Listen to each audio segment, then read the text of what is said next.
dia. Paz do Senhor. Tem alguém feliz com Jesus aí? Amém. Pode se sentar.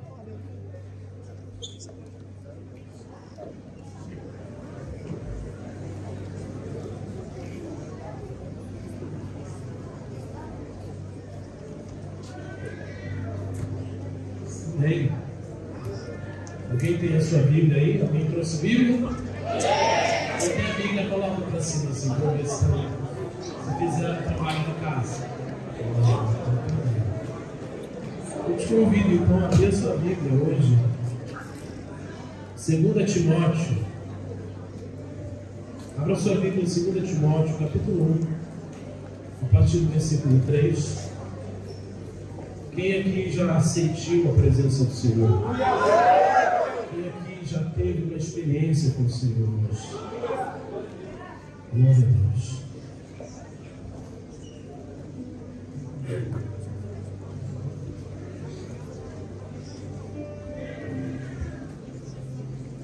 Segunda Timóteo, capítulo 1, a partir do versículo 3.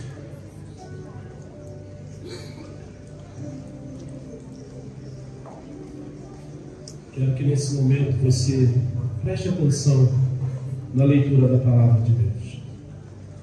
A palavra do Senhor vai dizer assim: dou graças a Deus, a quem sirvo com a consciência limpa, como serviram os meus antepassados, ao lembrar-me constantemente de você, noite e dia em minhas orações. Lembro-me das suas lágrimas e desejo muito vê-lo, para que a minha alegria seja completa. Recordo-me da sua fé, não fingida, que primeiro habitou em sua avó Loide e em sua mãe Eunice.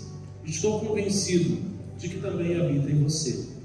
Por essa razão, torno a lembrá-lo de que mantenha viva a chama do dom de Deus que está em você, mediante a imposição das minhas mãos. Pois Deus não nos deu espírito de covardia, mas de poder, de amor e de equilíbrio. Portanto, não se envergonhe de testemunhar do Senhor, nem de mim, que sou prisioneiro dele, mas suporte comigo os meus sofrimentos pelo Evangelho, segundo o poder de Deus. Amém. Jovens, hoje eu gostaria de falar um pouquinho sobre Timóteo. E queria que você prestasse atenção, porque eu acredito que a história de Timóteo e esse texto que eu li aqui é uma história que talvez muitos de nós conseguimos nos identificar. Muitos de nós conseguimos nos ver dentro desse contexto. Talvez alguns não, mas muitos de nós sim. Essa história, irmãos, de Timóteo é uma história que nos chama atenção muitas vezes para a nossa própria vida, para a nossa realidade. E as palavras de Paulo para Timóteo também servem de coragem, de força para a nossa vida. Timóteo, irmãos, ele era se podemos dizer, um meio judeu, ainda que não há um meio judeu, mas em que sentido? A mãe dele era judia, convertida ao cristianismo, e o pai era grego, ou seja, ele era judeu pela parte de mãe. E ele também, irmãos, ele recebeu essa mensagem de fé, essa mensagem acerca de Jesus, essa mensagem acerca da salvação, por meio da sua avó, Loide, e da sua mãe, Eunice. Quem aqui teve uma mãe ou uma avó crente que te falou de Jesus? Quem aqui teve uma mãe ou uma avó que talvez você até teve um tempo afastado dos caminhos do Senhor, mas ela continuou ali orando, clamando, jejuando, pedindo pela sua vida, te ensinando? Então, só nesse ponto já vimos que conseguimos nos identificar com a história dele. E esse Timóteo, irmãos, ele conheceu Paulo quando Paulo estava em um lugar chamado Listra. E ele foi chamado por Paulo, ele era um jovem. Ele foi chamado por Paulo para acompanhar Paulo nas suas viagens.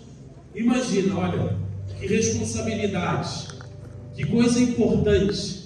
Imagina que fosse você, um jovem, né, tranquilo na sua igreja, e chega um homem assim como Paulo, experiente, um homem de Deus, um homem que vive viajando e compartilhando as boas novas, e ele fala: olha, eu queria que você fosse comigo. Eu acho que você deveria seguir essa viagem juntamente comigo. Que responsabilidade, não é mesmo? E Paulo, irmãos, ele via potencial, ele via dons na vida desse homem, na vida desse jovem Timóteo. E, contudo, irmãos, Paulo não só isso, não via somente potencial, quanto Paulo confiou em Timóteo para uma missão muito grande. Você consegue se imaginar nisso? Imagina Paulo te chamando, você é um jovem qualquer na sua igreja, Paulo chega até você e te chama: eu quero que você me acompanhe. E se isso já não fosse o bastante, ele chega até você, depois de algum tempo acompanhando, ele fala: olha, mas eu tenho uma missão muito grande para você. Uma missão grande. Qual missão? Paulo deixa com Timóteo a responsabilidade dele permanecer na igreja de Éfeso, onde ele deveria falar no nome de Paulo e corrigir todos os falsos mestres que estavam ensinando naquela igreja, e estabelecer a palavra do Senhor naquele lugar. Então vamos recapitular. Você é um jovem normal de uma igreja, sem nada de muito especial. Você ouviu o evangelho por meio da sua mãe e da sua avó, mas você não tem nada de especial. Chega um homem como Paulo, fala para você o acompanhar, e no meio da viagem fala: olha, agora você não vai me acompanhar mais, agora você vai sozinho para Éfeso, uma das principais cidades da Ásia Menor, um dos maiores centros cristãos, uma das maiores igrejas que havia na época, e você vai ser o responsável de chegar lá e colocar ordem na casa. Os falsos mestres que estiverem lá, você vai repreender, vai dizer para ficarem caladinhos, e você vai mostrar qual que é a palavra de Deus. Que missão difícil, que missão pesada, irmãos, esse Timóteo recebeu. E era algo muito difícil, irmãos, verdadeiramente, humanamente. Você pegar uma pessoa jovem, inexperiente, uma pessoa se calhar sem muito conhecimento, e você colocar numa cidade importante, no meio da igreja, de uma igreja importante, para ensinar os outros e para corrigir aqueles que estão em erro. E de fato, irmãos, quando nós lemos a palavra do Senhor, quando nós lemos 1ª e 2ª Timóteo, quando lemos 1ª, 2ª Coríntios, que Paulo também fala sobre Timóteo, nós podemos inferir, nós podemos imaginar que esse Timóteo, na verdade, ele teve muitas dificuldades fazendo isso. Ele teve muitas dificuldades. Em muitos textos, Paulo, por exemplo, lá em Corinto, ele vai dizer assim: olha, Coríntios, não importunem Timóteo. Quando ele chegar até vocês, não chateiem ele, recebam ele como vocês me recebem. Isso mostra, irmãos, que ele tinha tido alguma dificuldade. Num outro texto, ele fala para Timóteo assim: Timóteo, olha, não deixa que ninguém chateie você porque você é jovem. Não deixe que ninguém fale de ti por sua mocidade, mas seja um exemplo na fé, seja um exemplo no amor. Então, aparentemente, Timóteo, irmãos, ele teve muita dificuldade. Ele teve muita dificuldade. Por quê? Eu imagino que porque ele era jovem e os demais mestres que ele deveria corrigir eram já admirados, eram já escutados, eram já pessoas que eram admiradas pela comunidade. Então, quando Timóteo chegou e falou: não, vocês têm que fazer assim, isso está errado, as pessoas disseram: não, mas nós vamos ouvir você, que é um jovem, que é inexperiente, que não sabe nem o que está fazendo, e não vamos ouvir esses que já estão no nosso meio, que já estão há tanto tempo no nosso meio. E de fato, irmãos, pela palavra do Senhor, até Paulo teve problema em Éfeso, porque ele fala que em Éfeso ele lidou com feras. Então agora imagina o próprio Timóteo, um jovem, lutando com esses problemas. Irmãos, a palavra do Senhor nos leva a crer que Timóteo, ele chegou a ter muitos problemas.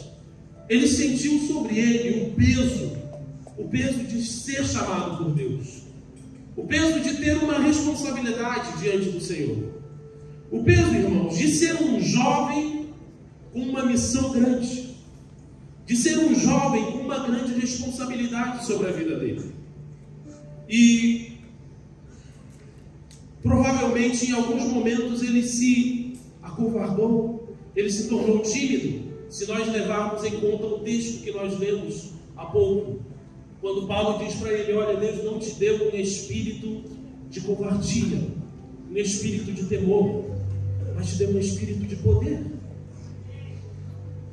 Agora, jovens, se você, assim como Timóteo, você sabe que foi chamado por Deus, se assim como Timóteo, você já tem ouvido muitas palavras proféticas a respeito da sua vida, talvez no Fusion passado, ou em qualquer outro culto, alguém chegou até ti e falou sobre algo que há sobre a sua vida, falou que Deus te chamou, falou que Deus tem uma promessa para a sua vida, falou que Deus quer te usar, mas você sente, irmãos, que você não está pronto para assumir o que Deus te deu.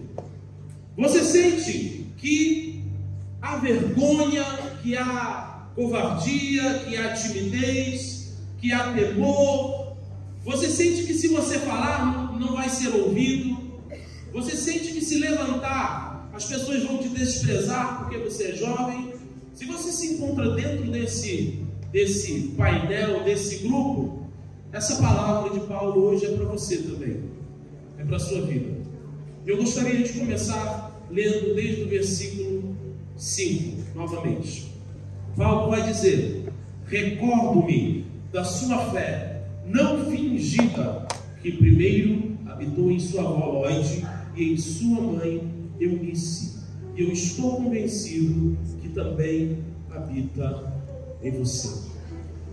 Meus irmãos, a primeira coisa que Paulo faz com Timóteo é lembrar a Timóteo dessa fé que lhe foi transmitido por meio da sua mãe e da sua avó, e que se ele quisesse se manter leal, se ele quiser se manter firme, que se ele quiser se manter no propósito de Deus, ele deveria olhar novamente para as primeiras referências da sua vida. Ele deveria olhar novamente para aquelas primeiras pessoas que mostraram o que é servir a Deus verdadeiramente. Ele deveria, irmãos, em outras palavras, não se esquecer das suas raízes. Pelo contrário, deveria voltar para as suas raízes. Isso é algo que o Senhor está te falando hoje, nessa manhã. Se você quer se manter firme, se você quer realmente obedecer ao Senhor, se você quer ser um servo obediente, não olhe para uma pessoa de longe, olhe para aqueles que primeiro te discipularam. Olhe para aqueles que foram o seu primeiro referencial de fé. Olhe para sua mãe, para o seu pai, para o seu pastor, para o seu líder. Olhe para aqueles que oraram por ti para que você encontrasse o Senhor. Aleluia! O nosso problema, jovens, é que muitas vezes nós somos tomados pelo espírito de Roboão. Alguém aqui já ouviu a história de Roboão? Sabe quem é Roboão? Se você não ouviu, eu vou te contar. Roboão, ele foi filho de Salomão. E ele tinha a responsabilidade de assumir o governo depois de ter um pai como Salomão. Imagina, o homem mais sábio de toda a terra. E você agora é a pessoa que tem que suceder ele.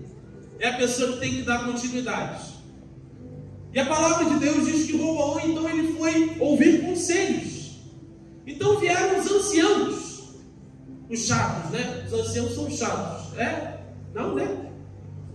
Vieram os anciãos, falaram: ó, Roboão, você tem que fazer isso, isso e aquilo.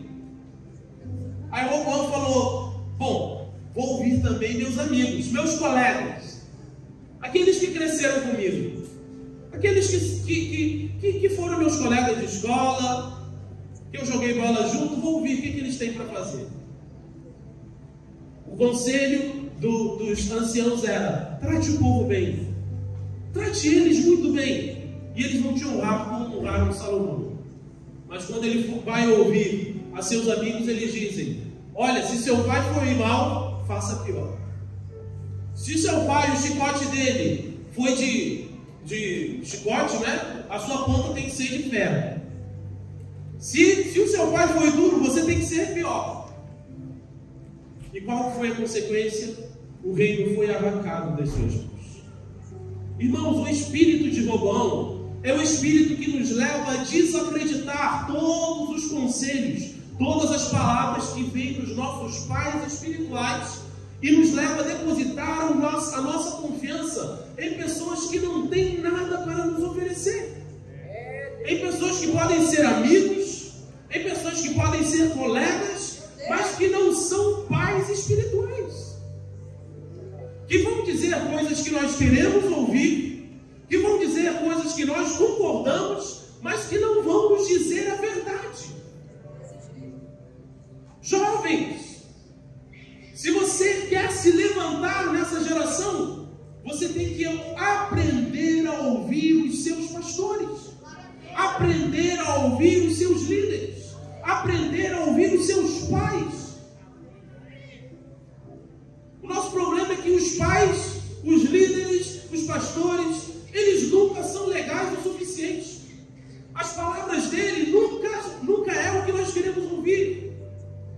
Mas a palavra que Paulo nos deixa, que nós também devemos lembrar é: lembra-te, quem que te discipulou foi a sua mãe, foi sua avó Eloide, foi sua mãe Eunice. Volta lá atrás, volta lá para as suas raízes, volta lá para quem te ensinou a palavra.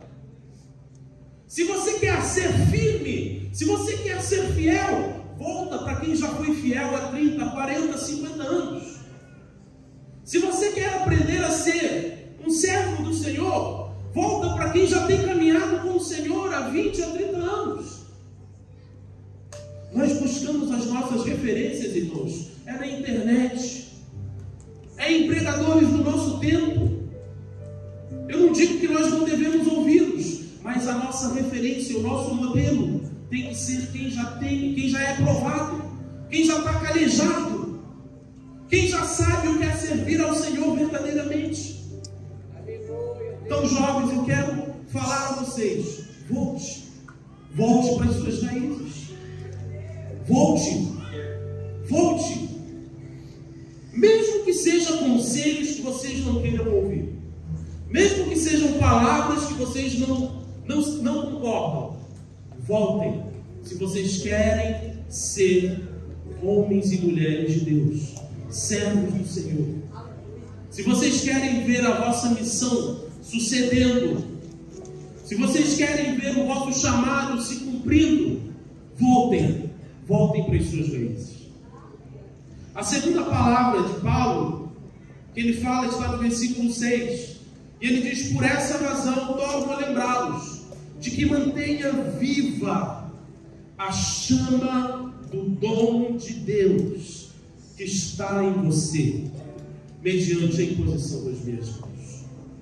Mantenha viva a chama do dom de Deus. Em outras versões vai estar: reacenda a chama. Em outras versões ainda vai estar: desperte o dom. Irmãos, Paulo então ele encoraja Timóteo a reacender a chama, do dom de Deus, a chama que ele recebeu, a manter essa chama viva. Isso significa, irmãos, basicamente restaurar um fogo que está se apagando, restaurar um fogo que está quase se extinguindo. Isso não quer dizer que Timóteo já estava com a sua fé abalada. Isso não quer dizer que Timóteo estava deixando de crer em Deus. Mas isso quer dizer que Timóteo estava permitindo a sua vocação, o seu chamado, morrer diante dos desafios que ele estava enfrentando. Muitas vezes nós não perdemos a fé, não. Nós não deixamos de crer. Mas o nosso chamado começa a morrer. O dom que Deus colocou dentro de nós começa a se esvair, começa a desaparecer. E é disso que Paulo está falando para Timóteo, e é isso que o Senhor está falando para ti hoje, nessa manhã. O que você tem feito com o dom que Deus colocou dentro de ti? O que você tem feito com a vocação, com o chamado de Deus para a sua vida? Talvez você pensa, não, ser crente já é o suficiente. Acreditar em Deus, ser salvo, já é o suficiente. Não. Não deixe morrer aquele dom precioso que o Senhor colocou dentro da sua vida. Não deixe desaparecer aquela vocação preciosa que o Senhor colocou dentro de ti. E muitas vezes, irmãos, é isso que acontece. Nós permitimos que os desafios que enfrentamos, os problemas que passamos, sejam superiores e pressionem e apaguem o dom de Deus dentro da nossa vida. Mas o Senhor está te chamando hoje, reacenda o dom dentro de ti. Reacenda o dom dentro de ti. Reacenda o dom dentro de ti. Eu não sei se você deixou de pregar a palavra como você pregava, se você deixou de lado aquilo que o Senhor te chamou para fazer, se você deixou de louvar, se você deixou de servir, se você deixou de fazer o que realmente Deus te chamou para fazer, e você sabe que Deus te chamou para fazer. Mas o Senhor está te falando, reacenda o dom que há dentro de ti. Reacenda essa chama que há dentro do seu coração. Reacenda essa chama. Irmãos, nenhuma chama permanece acesa por muito tempo sem receber algum tipo de combustível. Você não acende uma lareira e deixa lá e ele fica aceso por toda a eternidade. Você tem que reacender continuamente, por lenha, continuar o fogo. E o Senhor fala, olha, hoje você tem que renovar essa chama. Hoje você tem que renovar a paixão pelo Senhor. Hoje você tem que renovar a paixão por servir. Hoje você tem que renovar esse dom que há dentro de ti. Tem muitas pessoas que receberam o batismo com o Espírito Santo e nunca mais falaram em línguas. Tem pessoas que receberam o dom para profetizar e só profetizaram uma vez e nunca mais fizeram isso. O Senhor está te chamando, reacenda a chama do dom que há dentro de ti. Reacenda essa chama. Reacenda essa chama. Volte a servir. Volte a caminhar. Volte a fazer aquilo que você nasceu para fazer. Volte a fazer. Eu tenho sentido, irmãos, no meu coração nos últimos dias, que o Senhor ele está chamando a sua igreja novamente. Ou melhor, Ele nunca deixou de chamar, mas Ele está nos despertando novamente a buscarmos os dons espirituais, a buscarmos os dons do Espírito. Irmãos, não se fala mais sobre os dons espirituais, não buscamos mais esses dons, mas é por meio desses dons, irmãos, que o Espírito de Deus ele é manifestado nessa terra. Paulo diz, olha, é dado a manifestação do Espírito, essas manifestações do Espírito, para a edificação da igreja. E sabe de uma coisa? Se não houver essas coisas no meio da igreja, a edificação fica deficiente. Você pode ter cimento, você pode ter a brita, pode ter areia, mas se não tiver água, o que você faz? Então, se você pode ter a pregação, você pode ter um louvor abençoado, você pode ter um momento da oferta, mas se não houver dons, o que fazemos? Se a palavra de Deus diz que esses dons são para a edificação da igreja, são para a edificação da igreja, nós precisamos, irmãos, buscar. E a palavra do Senhor verdadeiramente nos diz: buscai com fervor os melhores dons. Nós precisamos voltar a orar, buscando, pedindo: Senhor, me dê dons espirituais. Eu lembro que na minha adolescência se falava muito sobre isso, e nós orávamos muito pedindo dons espirituais. Eu, às vezes, numa tarde, me fechava no meu quarto, ficava 3 horas orando, pedindo dons espirituais, pedindo que Deus me desse dons espirituais. E hoje já não há mais isso. O Senhor, Ele tem presentes para você. Dons são presentes. O Senhor tem presentes para você, que são, na verdade, presentes para a sua igreja.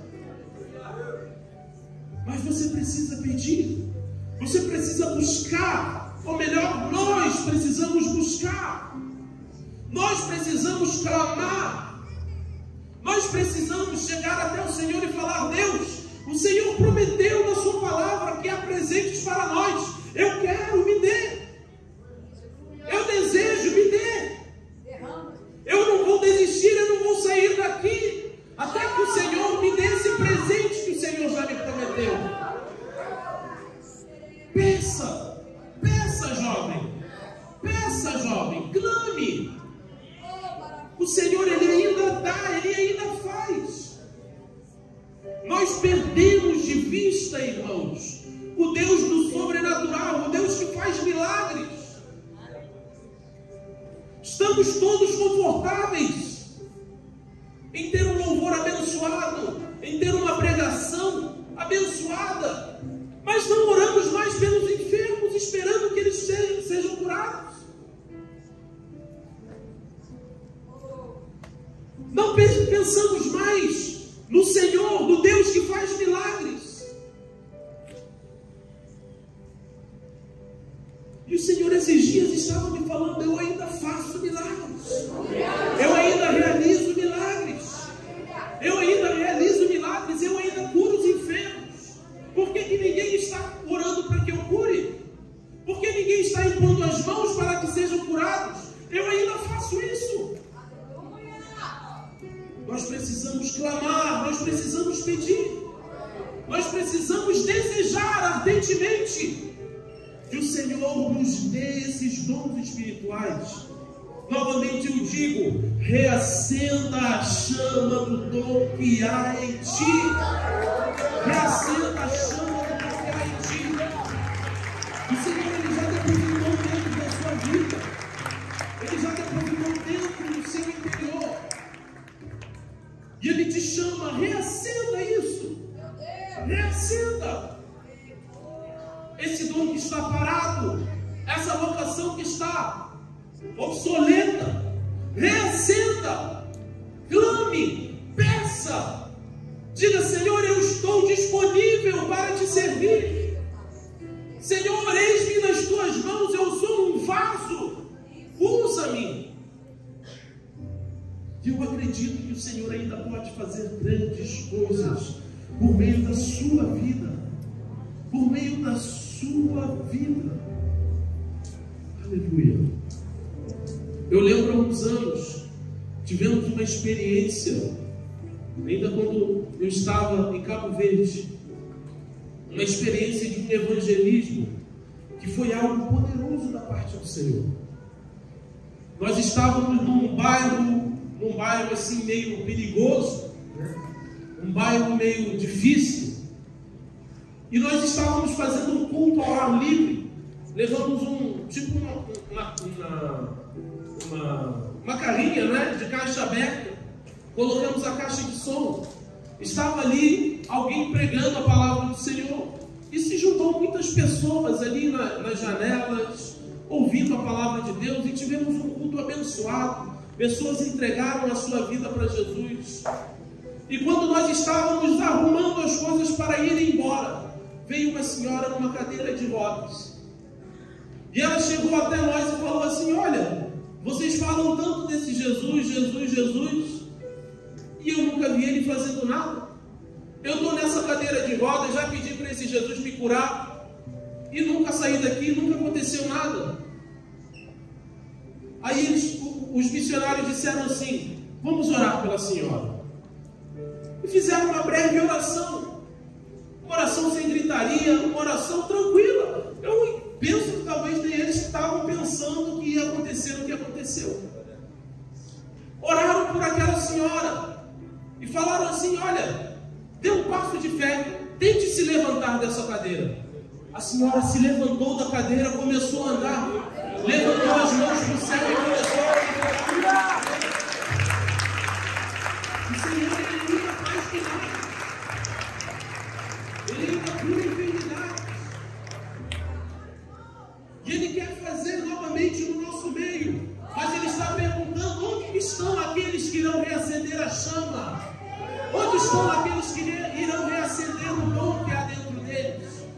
Onde estão aqueles que já receberam esse dom de cura, mas que deixaram morrer dentro do coração deles? O Senhor está falando: olha, volte a orar pelos enfermos. Mas não somente orar pelos enfermos, mas orar crendo que Ele é Deus para curar os enfermos. Aleluia.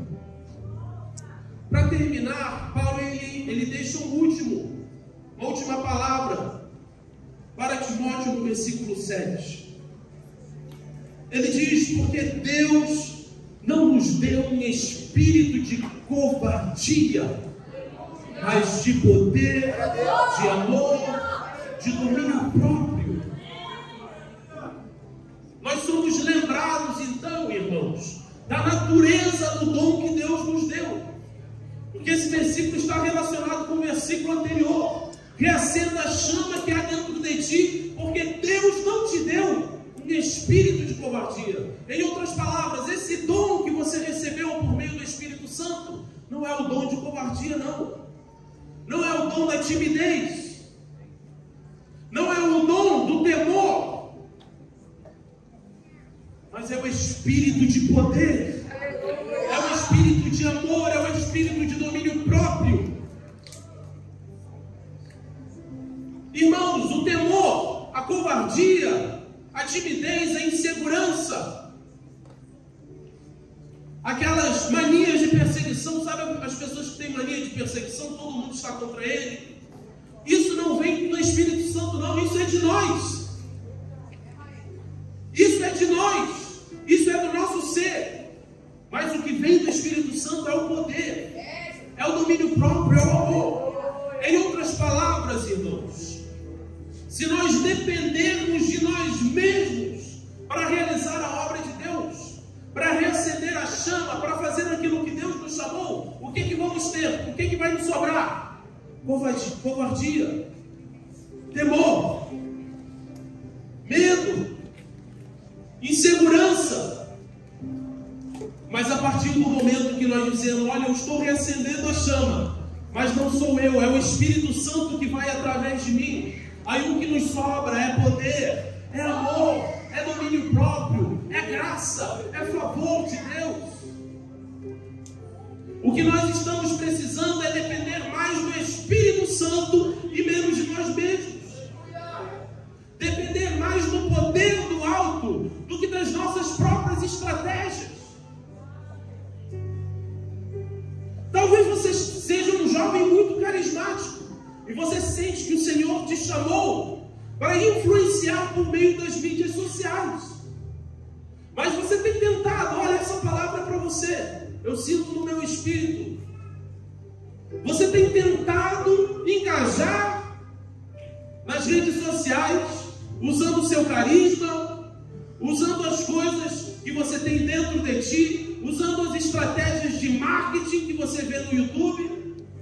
E o Senhor está te dizendo hoje: olha, o Senhor realmente te chamou para isso. Ele está confirmando, mas Ele está dizendo: olha, não é por meio do seu poder, mas por meio do poder do Espírito Santo. Dependa do poder do Espírito Santo. Dependa daquilo que o Espírito Santo tem para a sua vida. Talvez você tenha tentado também servir ao Senhor no seu próprio ministério, de outras formas, buscando conhecimento, buscando excelência. Isso tudo é maravilhoso. Mas, irmãos, excelência, conhecimento, formações, sem o poder do Espírito Santo não serve de nada. E E o Senhor está te chamando hoje. Dependa do poder do Espírito de Deus. Dependa do poder do Espírito Santo. Porque Deus não nos deu um espírito de covardia, mas de poder, de amor e de domínio próprio. Isso, irmãos, me lembra muito a passagem de Josué 9, não é mesmo? Não temas, porque eu estou contigo. É a mesma coisa. Deus não nos deu um espírito de temor, mas de poder, de amor, de domínio próprio. Não temas, porque eu estou contigo. O Senhor, Ele está dizendo isso ao seu coração nessa manhã. Eu estou contigo. E é isso. Era isso que eu tinha para falar para vocês. E o Senhor, Ele está te convidando hoje a te render ao poder do Espírito Santo, a reacender a chama do dom que há dentro de ti.